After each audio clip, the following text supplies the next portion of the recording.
Break के बाद आप सभी का स्वागत है सी न्यूज भारत में। नमस्कार, मैं हूं रत्ना। खबर सहारनपुर से है, जहां प्रियंका गांधी के जन्मदिन पर सांसद इमरान मसूद ने प्रेस कॉन्फ्रेंस कर जन्मदिन केक काटकर समारोह मनाया और भाजपा सरकार पर तीखा हमला बोला। इमरान मसूद ने कहा कि नेहरू और इंदिरा गांधी ने देश को आगे बढ़ाया, जबकि वर्तमान भाजपा सरकार केवल नफरत की राजनीति कर रही है।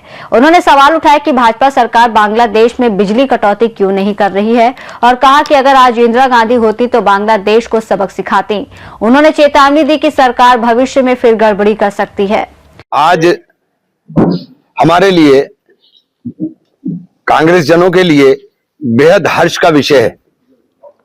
हमारी नेता श्रीमती प्रियंका गांधी का आज जन्मदिन है और इस बार हमने प्रियंका जी के जन्मदिन को एक संकल्प दिवस के रूप में मनाने का काम किया कि हम लोग आज संकल्प लेंगे कि पार्टी को अपनी मजबूती के साथ खड़ा कर उस गौरवमयी इतिहास की तरफ लाने का काम करेंगे जो स्वर्णिम काल कांग्रेस का रहा है। उसके लिए 100 दिन का कार्यक्रम हमारा आने वाले दिनों में है, जिसमें हम लोग प्रत्येक मंडल स्तर तक जाकर, प्रत्येक गांव में जाकर कांग्रेस जन संवाद करने का काम करेंगे, जिसमें जो देश के अंदर रहने वाले गरीबों की कमर को तोड़ने का काम मनरेगा को खत्म कर करके केंद्र सरकार ने किया है।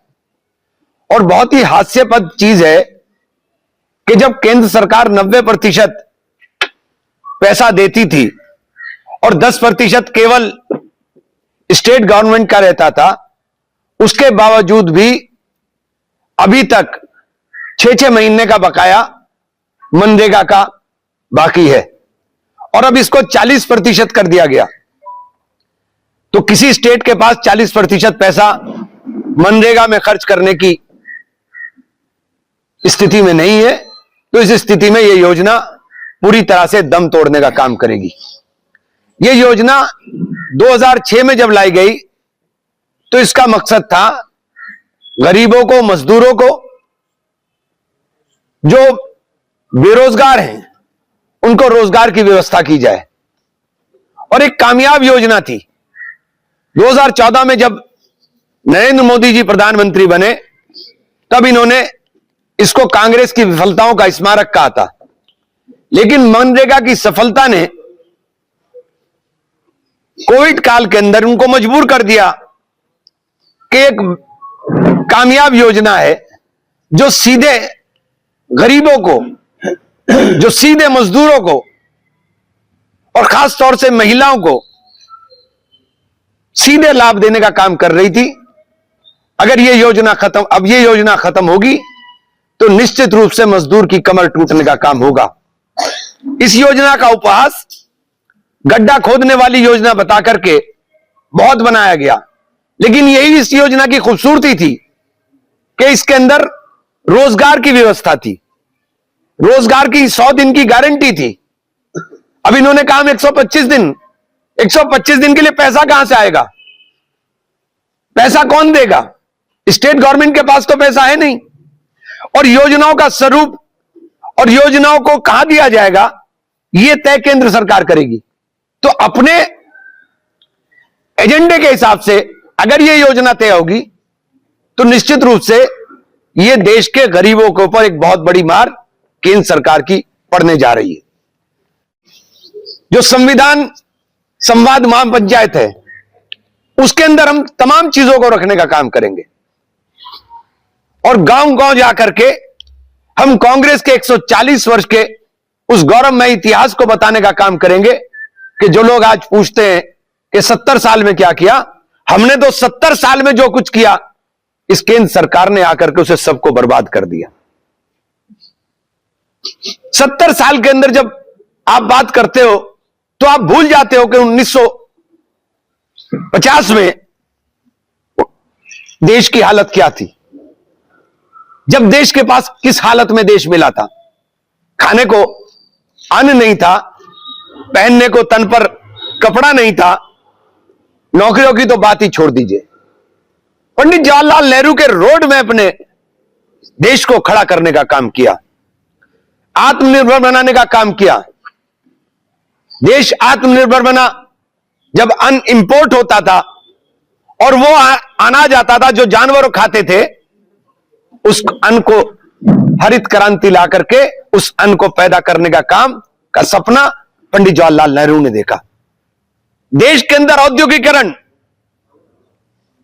कर करके देश को आत्मनिर्भर बनाने का सपना पंडित जवाहरलाल नेहरू ने देखा और औद्योगिकरण की शुरुआत की। देश के अंदर सिंचाई व्यवस्था के लिए नए नए डैम बनाना करके, बिजली नहीं थी, बिजली के कारखाने लगा करके पंडित जवाहरलाल नेहरू को देश को आत्मनिर्भर बनाने का सपना देखा। बाबा साहेब भीमराव अंबेडकर ने जो सपना दलितों के लिए, शोषितों के लिए, वंचितों के लिए देखा, उस सपने को साकार करने का काम पंडित जवाहरलाल नेहरू ने उस आरक्षण व्यवस्था को लागू कर करके करने का काम किया। श्रीमती इंदिरा गांधी ने बैंकों का राष्ट्रीयकरण कर कर और जो देश के अंदर गरीबों का दोहन हो रहा था, जो साहूकार लूटमार कर रहे थे, सभी बैंकों का राष्ट्रीयकरण करने का काम किया। श्रीमती इंदिरा गांधी ने 30 साल के अंदर, जो 50 से लेकर के 20 साल के अंदर 70 तक का कार्यकाल था, उसको देख करके कि अभी तक हम उस टारगेट को अचीव नहीं कर पाए, हम गरीब के घर तक पूरा नहीं पहुंच पाए, तब उन्होंने 1971 में नारा दिया गरीबी हटाओ। और गरीबी हटाओ नारे के माध्यम से उन्होंने लोगों के रोजगार की व्यवस्था करने का काम किया। 1987 के अंदर स्पेशल ड्राइव चला करके राजीव जी ने, जो गैर पढ़े लिखे लोग थे, जो दलितों के अंदर जो पढ़े लिखे नहीं थे, शोषितों में पढ़े लिखे नहीं थे, किसी को माली को, किसी को ड्राइवर को, किसी को कहीं भर्ती कर करके स्पेशल ड्राइव चलाने का काम किया। हमने क्या किया? हमने पंडित जवाहरलाल नेहरू जी उस वक्त इसरो की बात कर रहे थे जब इनकी सोच में भी नहीं था। उन्होंने इसरो की स्थापना की, एम्स की स्थापना की, हेल्थ सेक्टर के अंदर एक मजबूत मील का पत्थर साबित हो, यह काम करने का काम किया। शिक्षा को इतना सस्ता किया कि वो गरीब के घर के पहुंच तक बन जाए।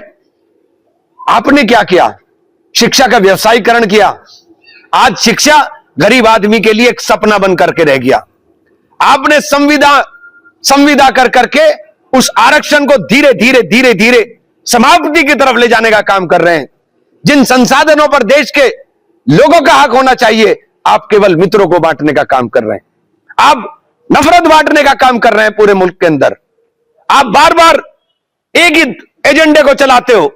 आप जब धर्म की बात करते हो तो धर्म आपका, मेरा व्यक्तिगत मामला है और संविधान में इसकी व्यवस्था की है कि हम अपने धर्म को पूरी आजादी के साथ मानने का काम करें। लेकिन धर्म कोई नफरत नहीं सिखाता। आप देश में नफरत बांटने का काम कर रहे हो। आप बार बार अपने आप को सनातनियों के नाम के ऊपर शोर मचाते हो, लेकिन बांग्लादेश के अंदर जो कुछ हो रहा है, जो जुल्म बांग्लादेश में हो रहा है, जिस तरह से हिंदुओं को मारा जा रहा है, लेकिन भारत सरकार की खामोशी, भारत सरकार की चुप्पी हमें बेचैन करने का काम कर रही है। इंदिरा जी बहुत दूरदर्शी नेता थी। उन्होंने जब बांग्लादेश का निर्माण कराया तो मुजीब संधि हुई, और मुजीब संधि के अंदर इंदिरा जी ने इसकी व्यवस्था की थी कि उस देश के अंदर रहने वाले अल्पसंख्यकों के हितों के ऊपर अगर कुठाराघात होगा तो द्विपक्षीय वार्ता के जरिए इसको तुरंत दूर किया जाएगा। लेकिन भारत सरकार अभी तक एक भी जगह कोई एक्शन के अंदर दिखाई नहीं देती। और बांग्लादेश वो देश है जिस देश की पूरी अर्थव्यवस्था हमारे ऊपर टिकी हुई है। बांग्लादेश में लाइट अडानी की बिकेगी, अगर लाइट ही रोक दो तो चरमरा जाएगा। लाइट आसमान से नहीं आ सकती है। अभी कोई टेक्नोलॉजी ऐसी नहीं कि आसमान से लाइट दे देंगे। लाइट हमारे पास से जा रही, बिजली नहीं है। लेकिन हमारी सरकार ने जनवरी 26 में ये एग्रीमेंट किया कि हम दिसंबर 26 तक 18,000 टन डीजल बांग्लादेश को देने का काम करेंगे। जहां हिंदुओं का कत्लेआम हो रहा हो, हिंदुओं के साथ अत्याचार हो रहा हो, आपकी सरकार खामोश बैठी है। यह सवाल हर कांग्रेस के दिल के अंदर धड़क रहा है कि आज इंदिरा जी होती, काश आज इंदिरा जी के हाथ में कमान होती तो बांग्लादेश को ऐसा ही मुंह तोड़ जवाब देते जैसा पाकिस्तान को देकर के बांग्लादेश को बनाने का काम इंदिरा जी ने किया था। तो ये जो हमारा 100 दिन का कार्यक्रम है, इस 100 दिन के कार्यक्रम में हम लोग आज अपनी नेता के जन्म दिवस के ऊपर संकल्प लेते हैं, उनकी दीर्घायु की कामना करते हैं कि वो हमारे मार्गदर्शन के लिए उन्हें ईश्वर लंबी उम्र दे और हम लोग मजबूती के साथ खड़े होकर देश के अंदर इस हालात के लिए, जो हालात देश में बने हैं, एसआईआर के माध्यम से आप वोट काट रहे हो। एसआईआर में 2,70,00,000 वोट कटा। अभी कल मैं अखबार में पढ़ रहा था कि 2.5 करोड़ लोगों को नोटिस जा रहा है। तो फिर यह आपकी नाकामी है या कामयाबी है, बताइए। इसके अंदर खेल होगा, फॉर्म 6 में भी खेल होगा। मैं सबसे इसीलिए हम लोग जा रहे हैं कि फॉर्म 6 अपने सब जमा कराइए और जरूरत हो तो फॉर्म 7 में जमा कराइए। बारीकी के साथ जब तक इनसे नहीं लड़ेंगे, जब तक ये सिस्टम बदलने वाला नहीं है। ये क्रांति का समय है, ये समय जागरूकता का है। हर आदमी को अपनी जिम्मेदारी समझनी पड़ेगी। वोट का अधिकार संविधान ने दिया है और अपने उस अधिकार की रक्षा के लिए प्रत्येक व्यक्ति को लड़ना पड़ेगा। ये चुराया हुआ लोकतंत्र जो देश के अंदर आने की एक नई परंपरा शुरू हो रही है, इसके लिए अगर हम नहीं खड़े होंगे तो लोकतंत्र समाप्त हो जाएगा। इसलिए साथियों, आज हम इस शुभ अवसर पर हमारी नेता श्रीमती प्रियंका गांधी के जन्म दिवस पर हम सब लोग कांग्रेस जन प्रतिज्ञा लेते हैं इस बात की कि हम लोग कांग्रेस के स्वर्णिम इतिहास को दोहराते हुए उसको वापस लाने के लिए अपनी जी जान के साथ मेहनत करने का काम करेंगे। धन्यवाद साथियों। किसी साथी का कोई सवाल हो? ये जो आप कह रहे हैं फॉर्म 6 में भी खेल करेंगे, ऐसा क्यों लग रहा है आप लोगों को? 2.5 करोड़ आप फिर डाल रहे हो तो इसका मतलब क्या हुआ? वो गिनती तो वहीं के वहीं आएगी। खेल क्या कहीं ना कहीं तो करोगे। आप सॉफ्ट कॉपी हमको दो, हम डबलिंग निकाल करके 2 मिनट में दे देंगे। सॉफ्ट कॉपी आप देते नहीं। आरएसएस प्रमुख मोहन भागवत हैं, वो हिंदुओं को एकजुट करने की बात कर रहे हैं और प्रधानमंत्री नरेंद्र मोदी भी कल सोमनाथ मंदिर गए थे, वहां से उन्होंने आह्वान किया है। उधर से मुख्यमंत्री योगी आदित्यनाथ भी इस बात को भैया पहले हिंदुओं की चिंता कर लो, बांग्लादेश के, पाकिस्तान के, वहां के हिंदुओं की भी चिंता कर लो कि वहां के हिंदुओं पे क्या हो रहा है। विश्वगुरु बनने का सपना देख रहे हो। विश्वगुरु मानेगा कोई कि तुम पड़ोसी होते हुए, अच्छे पड़ोसी और दमदार पड़ोसी होते हुए पड़ोसी में लोग आपका भाई पिट रहा है और आप बचा नहीं पा रहे। अजीत पवार कह रहे हैं कि लोकल बॉडी के चुनाव में पार्टी अलग अलग लड़ती है, कांग्रेस के दौर में भी ऐसा होता था। ये उनका वो है, इसमें कोई बांग्लादेश के खिलाफ क्या एक्शन करना चाहिए सरकार? सबसे पहले बिजली रोक दें, बिजली रोक दें, बांग्लादेश की सप्लाई रोक दें। आसमान में से आएगा क्या बांग्लादेश? चारों तरफ से घिरा हुआ है हमसे। कप्तान की घटना किस तरह से देखते हैं? बहुत दुखद है। उत्तर प्रदेश की कानून व्यवस्था का हाल बयान करती है कि उत्तर प्रदेश में कैसी कानून व्यवस्था है। ये लोगों को सोचना चाहिए। किस तरह की कार्रवाई होनी चाहिए आरोपियों की? जो सबके साथ होता है वही सब उनके साथ होना चाहिए। किस तरह का? ये जो सबके साथ होता है वो इनके साथ होना चाहिए। सहारनपुर से सी न्यूज संवाददाता शाकिर राजपूत की रिपोर्ट में फिलहाल इतना ही। देश और दुनिया की तमाम बड़ी खबरों के लिए आप देखते रहिए सी न्यूज भारत।